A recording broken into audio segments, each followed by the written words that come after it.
Hello students, आज हम लोग स्टार्ट करते हैं न्यू टॉपिक कार्बोक्सिलिक एसिड। ठीक है, carboxylic acid. Carboxylic acids are compounds which contain C double bond OH groups. तो इस तरह का फंक्शनल ग्रुप अगर मॉलिक्यूल में रहता है तो ये कार्बोक्सिलिक एसिड कहलाते हैं। कार्बोक्सिलिक एसिड में दोनों फंक्शनल ग्रुप हैं, अल्कोहल भी है तो अल्कोहल की तरह प्रॉपर्टी भी शो करता है, और C डबल बॉन्ड O भी है, कार्बोनिल ग्रुप भी है तो C डबल बॉन्ड कार्बोनिल की तरह भी कुछ प्रॉपर्टीज कार्बोक्सिलिक एसिड में होती हैं। ओके, तो कार्बोक्सिलिक एसिड्स की कुछ स्पेशल प्रॉपर्टीज हैं जिसमें सबसे इंपॉर्टेंट है इसका एसिडिक नेचर, और इसकी प्रॉपर्टीज के बारे में हम लोग बाद में डिस्कस करते हैं। सबसे पहले हम डिस्कस करते हैं इसकी मेथड्स ऑफ प्रिपरेशन। कुछ इंपॉर्टेंट कार्बोक्सिलिक एसिड के नेम्स हैं, ये आप लोगों को याद होने चाहिए और एनसीईआरटी जरूर पढ़ा करें आप लोग टॉपिक्स में। ठीक है, इसका नाम क्या होगा? Formic acid, CH3 C double bond OH acetic acid. Common name propionic acid. ठीक है, प्रोपियोनिक एसिड। ओके, जैसे अगर बेंजीन से COH एसोसिएटेड है तो नाम होगा बेंजोइक एसिड। Benzoic acid. ऐसे डाइकार्बोक्सिलिक एसिड के नाम आप लोगों को याद करवाए थे, जैसे COH। ठीक है, 0 कार्बन एटम है, oxalic acid. CH2 COH malonic acid. ठीक है, तो ये आपको याद करवाया था। अगर हम इसको जनरल ऐसे लिखते हैं COH CH2 whole N COH। ठीक है, तो N की वैल्यू अगर 0 है तो ऑक्सैलिक एसिड, 1 है तो मेलोनिक एसिड। ठीक है, ओके, इसके बाद N की वैल्यू अगर 2 है तो सक्सिनिक एसिड, N की वैल्यू अगर 3 है तो ब्यूटारिक एसिड, N की वैल्यू अगर 4 है तो एडिपिक एसिड, और N की वैल्यू अगर 5 है तो पिमेलिक एसिड। ठीक है, oxalic, malonic, succinic, butyric, adipic, pimelic. ऐसे याद रखना आप इसको, ओम्स गैप। तो 0 अगर कार्बन बीच में है, ऑक्सैलिक 1 है तो मेलोनिक, 2 है सक्सिनिक, 3 है ब्यूटारिक, 4 है एडिपिक और 5 है तो पिमेलिक एसिड। ठीक है, इसके अलावा एक ये जरूर याद रखें, 6H5 CH double bond CH C double bond OH। Okay, तो इसका नाम है सिनामिक एसिड। तो नेम रिएक्शन वर्क इन नोवेंजल रिफॉर्मेट्स की इसमें बनता है और ये बात भी हम डिस्कस कर चुके हैं। CH3 CH double bond CH C double bond OH crotonic acid, जरूर याद रखें। इसके बाद अगर बेंजीन में नेबरिंग पोजीशन पर 2 COH हो, ठीक है, तो ये जरूर आपको ध्यान रखना है, और इसका नाम है थैलिक एसिड। ठीक है, एक और इंपॉर्टेंट है CH3 CH OH COH, so this is lactic acid. ठीक है, इसके अलावा हमने 2 ज्योमेट्रिकल आइसोमर्स डाइकार्बोक्सिलिक एसिड पढ़े थे। ठीक है, तो ऐसे 2 कार्बोक्सिलिक एसिड, यहां पर दोनों COH सेम साइड में है और दोनों COH ऑपोजिट साइड, तो इसको हम बोलेंगे मैलेइक एसिड और इसको हम बोलेंगे fumaric acid. So one is maleic acid and the other is fumaric acid. तो ये सारे कुछ कॉमन एसिड्स हैं और इनके कॉमन नेम्स हैं। IUPAC नेम तो आप लोग बना ही लेंगे, बट ये कॉमन नेम्स हैं और ये नाम याद रखिएगा। नेक्स्ट हम डिस्कस करते हैं सबसे पहले methods of preparation of carboxylic acid. Methods of preparation.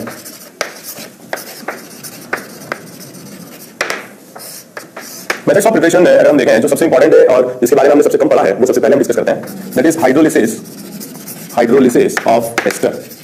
तो एस्टर के हाइड्रोलिसिस से क्या बनते हैं?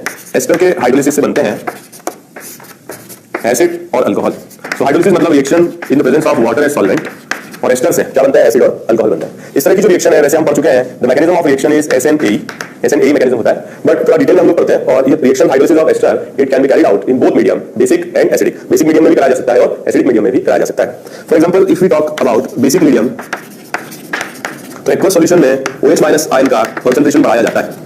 कैसे बढ़ाया जाता है? कैसे भी बढ़ा सकते हैं, by using NaOH KOH base ले लें, COH वोल्ट वाइज, या ऐसा कोई सॉल्ट ले लें जो स्ट्रॉन्ग एसिड और वीक बेस से बनता हो, जैसे NaHCO3, तो उससे हम बढ़ा सकते हैं H+ H2O in presence of OH minus. तो इससे जो प्रोडक्ट बनते हैं they are carboxylic ion and R-OH। ठीक है, तो 2 प्रोडक्ट बनते हैं। कार्बोक्सिलिक एसिड नहीं बनता है बेसिक मीडियम में, कार्बोक्सिलिक आयन बनता है। ठीक है, तो कार्बोक्सिलिक आयन और अल्कोहल 2 प्रोडक्ट, कार्बोक्सिलिक आयन और अल्कोहल 2 प्रोडक्ट हमको यहाँ पे मिलते हैं।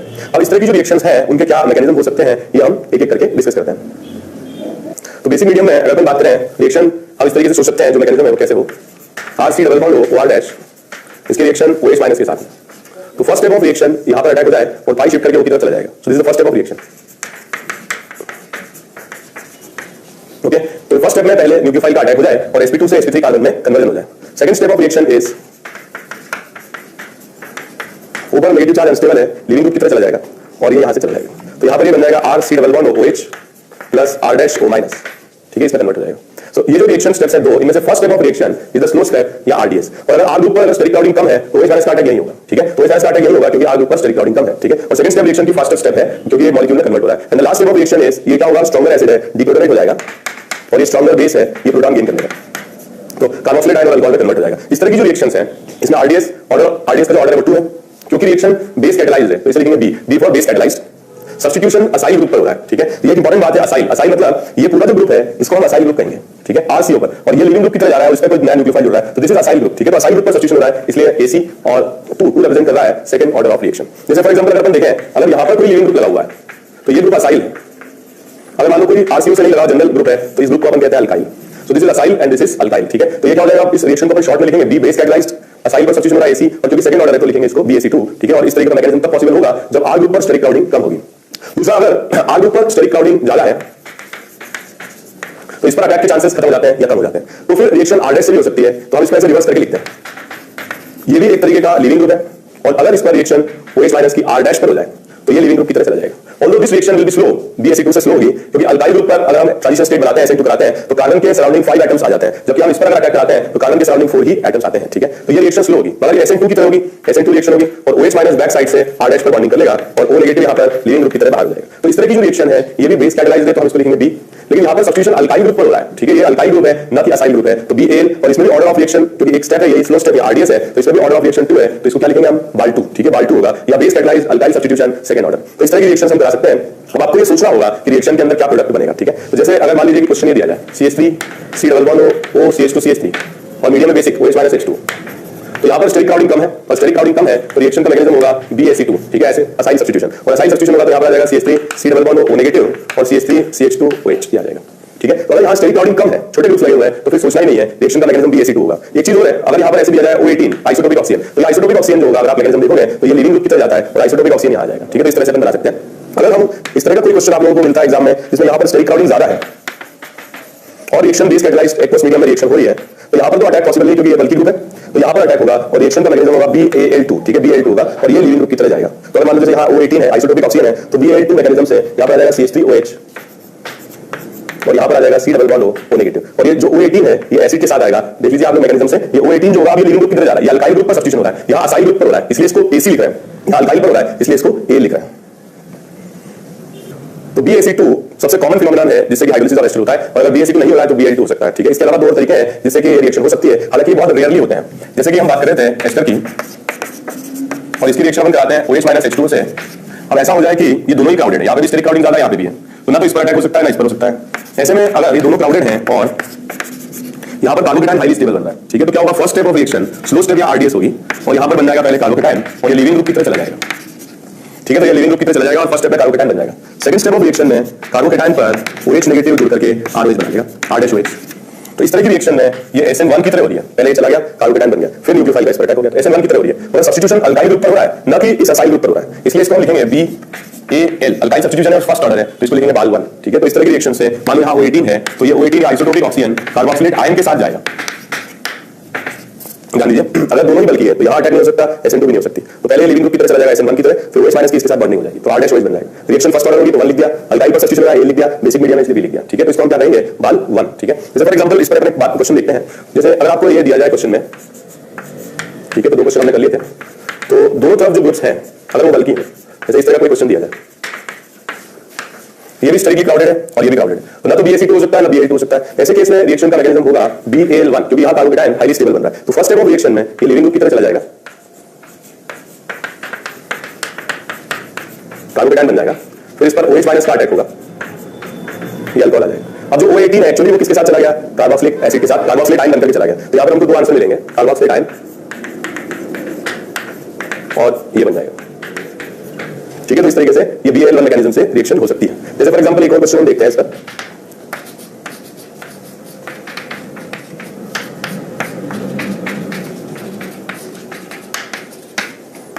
ठीक है। तो यहां पर देखिए स्टेरिक क्राउडिंग ज्यादा है, यहां पर भी ज्यादा है, तो रिएक्शन का मैकेनिज्म हो जाएगा BAL1 और ये आंसर इसके अंदर आएगा,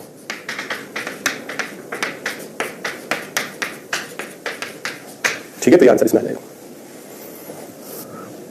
कुछ क्वेश्चंस ऐसे भी आ सकते हैं जिनमें इनमें से कोई भी मैकेनिज्म पॉसिबल नहीं हो, जैसे मान लीजिए कि ये क्वेश्चन दिया जाए अब इसमें आप देखो ये भी स्टेरिकली क्राउडेड है, तो BaC2 हो नहीं सकता है। यहाँ पर भी इन्वर्जन होगा नहीं, SN2 नहीं होगा, तो Bal2 नहीं हो सकता, और यहाँ केटाइन भी नहीं बन सकता है। तो SN1 और SN2 दोनों इस अल्काइल ग्रुप नहीं हो सकते, तो Bal2 और Bal1 दोनों की पॉसिबिलिटी नहीं है। यहाँ पर BaC2 हो नहीं सकता है। तो यहाँ पर जो मैकेनिज्म होता है ये बहुत मजबूरी वाली रिएक्शन है, दिस इज BaC1। अब BaC1 में अगर अपन रिएक्शन मैकेनिज्म देखें तो इसी पर बनाते हैं, ठीक है, इसी क्वेश्चन को बनाते हैं। तो फर्स्ट स्टेप ऑफ रिएक्शन में ये इलेक्ट्रॉन पे लेकर के चला जाएगा और केटाइन बन जाएगा, और ये केटाइन कुछ हद तक स्टेबल भी होगा बिकॉज ऑफ बैक बॉन्डिंग। हालांकि ये रिएक्शन की पॉसिबिलिटी सबसे कम है, सबसे ज्यादा फेवरेबल होती है BaC2। अगर ये नहीं हो सकती है तो होगी Bal2, ये नहीं हो सकती है तो Bal1, ठीक है, Bal1, और फिर लास्ट में होती है BaC1, क्योंकि यहाँ पर डबल बॉन्ड कैरेक्टर है C और O के बीच में, और इसलिए इस रिएक्शन का क्या होना सबसे लास्ट में होगा। यहाँ पर अगर O18 है तो ये O18 यहाँ चला जाएगा, और नेक्स्ट स्टेप में OH माइनस के साथ बॉन्डिंग करके ये कार्बोक्सिलेट आयन बन जाएगा, सॉरी कार्बोक्सिलिक एसिड बन जाएगा, क्योंकि मीडियम बेसिक है, इसको प्रोटॉन डोनेट कर देगा, जिससे कि यहाँ पर आ जाएगा कार्बोक्सिलेट आयन, और यहाँ पर आ जाएगा प्रोटॉन गेन करके अल्कोहल के फॉर्म में कन्वर्ट हो जाएगा, ठीक है। तो इस तरह की जो रिएक्शंस हैं जिसमें दोनों तरफ स्टेरिक क्राउडिंग भी है और यहाँ केटाइन भी बन सकता है, तो ऐसे में रिएक्शन का जो मैकेनिज्म होगा दैट विल बी BaC1, और इसमें O18 की लोकेशन ऑक्सीजन के साथ होगी, ठीक है। तो इस तरीके से आप ध्यान रखें, और ये ऑर्डर रहेगा रेट का, ठीक है। इस तरह से आपको रिएक्शंस करानी होगी। ओके, मैं इस पर कुछ क्वेश्चंस आप लोगों को दे रहा हूं, ये सॉल्व करें, और आपको ये बताना है कि रिएक्शन का प्रोडक्ट क्या है और मैकेनिज्म क्या है, ठीक है, दोनों बताना है।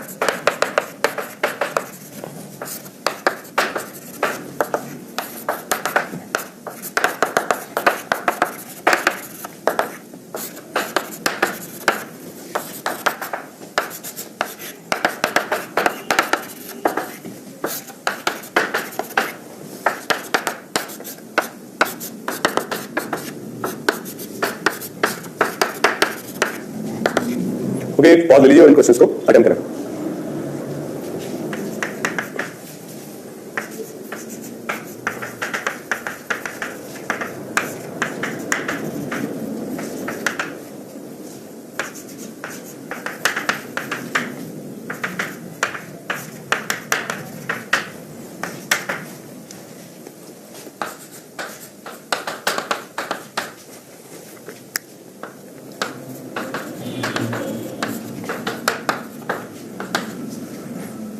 ओके, ये क्वेश्चंस करें आप लोग और एक पॉज लेकर के क्वेश्चंस को सॉल्व करें।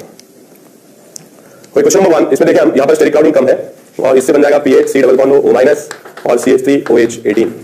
इसमें भी स्टेरिक क्राउडिंग, पहली बात इसका मैकेनिज्म होगा BaC2, इसमें भी स्टेरिक क्राउडिंग कम है, और ऐसे में रिएक्शन का मैकेनिज्म होगा BaC2, और ये आंसर आ जाएगा, ठीक है। इसमें स्टेरिक क्राउडिंग ज्यादा है, इस पर कम है, तो इसका मैकेनिज्म होगा Bal2, और इस पर अटैक होगा, ठीक है। सॉरी, यहाँ पर O18 इस पर आएगा। नेक्स्ट, यहाँ पर भी स्टेरिक क्राउडिंग ज्यादा है, यहाँ पर भी ज्यादा है, पर यहाँ केटाइन बन सकता है, तो रिएक्शन का मैकेनिज्म होगा Bal1, और Bal1 मैकेनिज्म से प्रोडक्ट बनेगा O18, ये एसिड के साथ जाएगा और इसके साथ अल्कोहल आ जाएगा, ठीक है। और क्वेश्चन नंबर 5, इसमें स्टेरिक क्राउडिंग ज्यादा है, इस पर कम है, रिएक्शन का मैकेनिज्म BaC2, ये बन जाएगा, एंड CH3OH। अगर यहाँ पर स्टेरिक क्राउडिंग ज्यादा है, यहाँ पर कम है, मगर ये SN2 शो नहीं कर सकता, SN1 भी शो नहीं कर सकता, क्योंकि डबल बॉन्ड कैरेक्टर रहेगा और PH के बीच में, तो the last mechanism of reaction BaC1 वो होगा, और ये बॉन्ड टूट जाएगा, ठीक है, और यहाँ पर आ जाएगा O माइनस एंड PHOH18, ठीक है, इस फॉर्म में चला जाएगा। ओके, लास्ट क्वेश्चन, इसमें स्टेरिक क्राउडिंग ज्यादा है, BaC2 नॉट पॉसिबल, इसमें कम है, तो Bal2 इज पॉसिबल, Bal2, ठीक है, ये बन जाएगा। तो अभी हमने डिस्कस किया बेस कैटलाइज्ड एस्टर हाइड्रोलिसिस, अब हम देखते हैं एसिड कैटलाइज्ड। जैसे कि बेस कैटलाइज्ड में हमने डिस्कस किया कई सारे मैकेनिज्म, इतने मैकेनिज्म एसिड कैटलाइज्ड में होते नहीं है, काफी नॉर्मल सी रिएक्शन है, और अगर हम इसमें देखें जो भी एस्टर्स है, मान लीजिए RC double bond OR' on reaction with H+ and H2O, that means aqueous medium और water is a solvent is taken in acidic medium, तो यहाँ पर कार्बोक्सिलेट आयन नहीं बनता है, कार्बोक्सिलिक एसिड बनता है, RC डबल बॉन्ड OH और R'OH, ठीक है, दो प्रोडक्ट्स बनते हैं, आयन नहीं बनेगा, इसमें कार्बोक्सिलिक एसिड बनेगा। तो इस रिएक्शन का अगर अपन मैकेनिज्म डिस्कस करें तो जो मोस्ट प्रोमिनेंट मैकेनिज्म होता है उसी की हम पहले बात करते हैं। प्रोटॉन का जो रिएक्शन है वो C डबल बॉन्ड O पर हो जाए और oxygen with 2 lone pairs protonic हो जाए, और ये कन्वर्ट हो जाएगा इस तरीके के आयन में, ठीक है। तो this is acid base reaction, पहले प्रोटोनिक हो जाएगा, फिर हम इसका रेजोनेटिंग स्ट्रक्चर बना लें, तो पाई शिफ्ट करके O की तरफ चला जाएगा और कार्बन पर आ जाएगा पॉजिटिव चार्ज। इससे कार्बोक्सिलिक एसिड की और एस्टर की और एसिड डेरिवेटिव कंपाउंड्स की इलेक्ट्रोफिलिसिटी बढ़ती है। इन एसिडिक मीडियम अगर ये प्रोटोनेट होगा पहले ये बन जाएगा, इसके बाद पाई शिफ्ट होगा तो ऊपर आ जाएगा प्लस चार्ज, ठीक है। तो now it is a very strong electrophile with completely developed vacant orbital, और इस पर जो सॉल्वेंट मॉलिक्यूल है H2O एज न्यूक्लियोफाइल रिएक्शन कर सकता है। तो सेकंड स्टेप ऑफ रिएक्शन में वाटर का इस पर अटैक होगा एज अ सॉल्वेंट, और CO के बीच में सिग्मा बॉन्ड बन जाएगा, तो इससे ये बन जाएगा RCOH OHH+, तो ये मैकेनिज्म आपकी एनसीईआरटी में भी दिया हुआ है। प्रोटॉन का एक्सचेंज होगा और यहां आ जाएगा RCOH OH OR' H+, और फिर ये लिविंग ग्रुप की तरफ चला जाएगा। तो एक मॉलिक्यूल आ जाएगा R-OH जो कि अल्कोहल है, और एक ही आ जाएगा जिसके अंदर एक कार्बन पर 2 OH होंगे विद प्लस चार्ज। तो इससे क्या होगा, डीप्रोटोनेशन होकर के ये कार्बोक्सिलिक एसिड में कन्वर्ट हो जाएगा। जैसा कि मैंने बोला आपको कि एसिड कैटालाइज्ड रिएक्शन है, H+ के कंसंट्रेशन में कोई चेंज नहीं आएगा, ठीक है, और इसलिए एसिड कैटालाइज्ड है। इसमें अगर अपन देखें फर्स्ट स्टेप, ये तो बॉन्ड बन रहा है, ये तो फास्ट होगा, ये इसका रेजोनेटिंग स्ट्रक्चर है, इसका कोई मतलब नहीं, रिएक्शन नहीं है। तो इसका जो वाटर मॉलिक्यूल का जो अटैक है ये RDS, और वाटर का यहाँ पर बॉन्डिंग हुआ, फिर H2 क्यों निकला, क्योंकि H2 सॉल्वेंट है, इसका कंसंट्रेशन बहुत ज्यादा है और इसलिए वाटर का लिविंग ग्रुप के फॉर्म में नहीं जाएगा। तो जब हम वाटर यूज कर रहे हैं एज अ सॉल्वेंट तो ये OR- ग्रुप हट जा रहा है और OH ग्रुप आ जा रहा है, इसलिए हम इसको ऐसे नहीं कहते हैं एडिशनल एलिमिनेशन। और इसके बाद क्या होगा, यहाँ पर अल्कोहल मॉलिक्यूल निकलेगा और H+ के निकलने से कार्बोक्सिलिक एसिड आ जाएगा। So such type of reactions are acid catalysed reactions. इसलिए इस मैकेनिज्म को जो मैंने लिखा है हम लिखते हैं ए, बी से स्टार्ट नहीं करेंगे, ए रिप्रेजेंट कर रहा है एसिड कैटालाइज्ड। दूसरी बात, ये जो OR- मान लो यहाँ पर O18 है, तो हम इस मैकेनिज्म की बात करते हैं, ये O18 किसके साथ जाएगा, मान लो कि यहाँ पर आइसोटोपिक ऑक्सीजन है, ये आइसोटोपिक ऑक्सीजन यहाँ आ गया, यहाँ आ गया, इस पर आ गया, इस पर आ गया, वो क्या होगा, ये अल्कोहल मॉलिक्यूल के साथ बाहर जाएगा, अल्कोहल के साथ बाहर जाएगा O18, पहली बात। दूसरी बात, इस पे सब्स्टिट्यूशन असाइल ग्रुप पर हो रहा है, RCO पर हो रहा है, ये लिविंग ग्रुप की तरह निकल रहा है, तो इसलिए इसको लिखेंगे AC, और क्योंकि इसका ऑर्डर 2 है इसलिए इसको शॉर्ट में लिखते हैं ACO2। या रिएक्शन का जो मैकेनिज्म हमने लिखा है दैट इज ACO2, और इसमें O18 जो है किसके साथ जाएगा, अल्कोहल के साथ जाएगा, ठीक है। तो ये बीच वाला जो ऑक्सीजन सिंगल बॉन्डेड ये प्रोडक्ट में अल्कोहल के साथ अपीयर होगा, और ये रिएक्शन पाथ या मैकेनिज्म ये आपके एनसीईआरटी में भी दिया हुआ है। This is the most common mechanism for acid catalysed hydrolysis of ester. Second type of mechanism which is possible for acidic medium is AAL1, और बाकी के सारे मैकेनिज्म हम लोग नहीं पढ़ेंगे, उनका कोई इंपॉर्टेंस या कोई मीनिंग नहीं है, ठीक है। तो जैसे अगर इसकी रिएक्शन कराते हैं H+H2 के साथ, तो ये प्रोडक्ट भी देखने में मिलता है जिसमें O18 कार्बोक्सिलिक एसिड के साथ आ जाता है और अल्कोहल के साथ नॉर्मल ऑक्सीजन। तो ऐसा कब हो सकता है, तो इसका मैकेनिज्म हम देखें।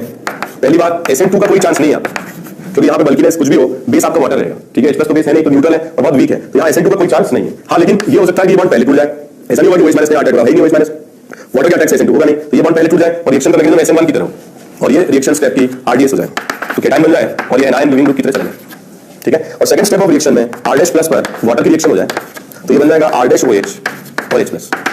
तो इस तरह की जो रिएक्शन है इसमें पहली बात एसिड कैटालाइज्ड रिएक्शन है, क्योंकि H+ बाहर आ गया, एसिड कैटालाइज्ड है, और सब्स्टिट्यूशन इस अल्काइल ग्रुप पर हो रहा है, न कि इस असाइल ग्रुप पर हो रहा है, इसलिए अल्काइल सब्स्टिट्यूशन है। और SN1 रिएक्शन है, ऑर्डर 1 है, इसलिए AL1 लिखा हुआ है, ठीक है। तो फर्स्ट ऑर्डर है बिकॉज़ SN1 है, केटायन बन रहा है इसलिए 1 लिखा हुआ है, अल्काइल ग्रुप पर सब्स्टिट्यूशन है इसलिए A लिखा हुआ है, एसिडिक मीडियम रिएक्शन है इसलिए A लिखा हुआ है, तो AAL1 acidic medium alkyl substitution first order. यहां पर O18 देखिए, यहां पर अगर आइसोटोपिक ऑक्सीजन होता तो ये कार्बोक्सिलिक एसिड के साथ चला जाता, और कार्बोक्सिलिक एसिड जो मीडियम है एसिडिक, इसके साथ प्रोटॉन गेन करके RC=OH बना। तो एसिडिक मीडियम में क्या होगा, प्रोटोनिक, और O18 कार्बोक्सिलिक एसिड के साथ आएगा। तो हम अगर कंपेयर करें तो या तो रिएक्शन AAC2 होगा, और नहीं है तो AAL1 होगा। बाकी रिएक्शंस का कोई इंपॉर्टेंस एसिडिक मीडियम में होता नहीं है, ठीक है। कभी अगर मतलब बाय चांस AAL1 भी होता है, क्योंकि AAC2 रिएक्शन में हम देखेंगे कार्बोकेटायन ज्यादा स्टेबल बन रहा है, और इसीलिए हम ये बोलते हैं कि रिएक्शन का पाथ हमेशा AAC2 होता है। बहुत रियल चांस में कभी AAC2 ना हो पाए तो रिएक्शन AAL1 से हो सकती है, बट फिर भी इसकी पॉसिबिलिटी बहुत रेयर है, ठीक है। AAL1 का भी चांस सबसे कम होगा। जैसे आपको एग्जांपल देता हूं, मान लीजिए कि ये दिया जाए CH3 C=OPH18 और H+H2 से रिएक्शन कराई जाए, या क्वेश्चन कुछ ऐसा दिया जाए, या 3 pH लगा लें, ठीक है, O18 और रिएक्शन H+H2 से कराई जाए। तो यहाँ पर बिल्कुल नॉर्मल सर्कमस्टेंसेस है, यहाँ पर कार्बोकेटायन बनेगा और कार्बोकेटायन पर अटैक होगा, और रिएक्शन का मैकेनिज्म होगा AAC2, और AAC2 से रिएक्शन जब कराएंगे तो OH आएगा, और जो अल्कोहलिक ग्रुप रहेगा या फिनोलिक ग्रुप रहेगा उसके साथ O18 जाएगा। लेकिन यहाँ पर क्या होगा, स्टेरिक क्लाउडिंग ज्यादा है, तो AAC2 की पॉसिबिलिटी खत्म हो गई। दूसरी पॉसिबिलिटी क्या, ये बॉन्ड चला जाए, ठीक है। और यहाँ कार्बोकेटायन स्टेबल भी बन रहा है, तो SN1 की तरह रिएक्शन होगी, हाईली स्टेबल कार्बोकेटायन यहाँ पर बनेगा, और ऐसे में रिएक्शन का मैकेनिज्म AAL1 हो जाएगा। मतलब ये बहुत रियल सर्कमस्टेंस है, एक तो यहाँ हाईली स्टेबल कार्बोकेटायन बने, दूसरा यहाँ स्टेरिक क्लाउडिंग ज्यादा हो तो इस केटायन पर अटैक होना शुरू हो जाए, तो इस वजह से चलते AAL1 होता है बहुत रियरली। और ये रिएक्शन से अगर हम देखें तो कार्बोक्सिलिक एसिड के साथ आएगा O18, और बाकी ग्रुप के साथ अल्कोहल के साथ नॉर्मल ऑक्सीजन हमको मिलेगा, ठीक है। तो काफी डिटेल में हमने हाइड्रोलिसिस ऑफ एस्टर डिस्कस किया है, और मेथड्स ऑफ प्रिपरेशन जो कार्बोक्सिलिक एसिड की है that we are going to discuss in the next class. Thank you very much.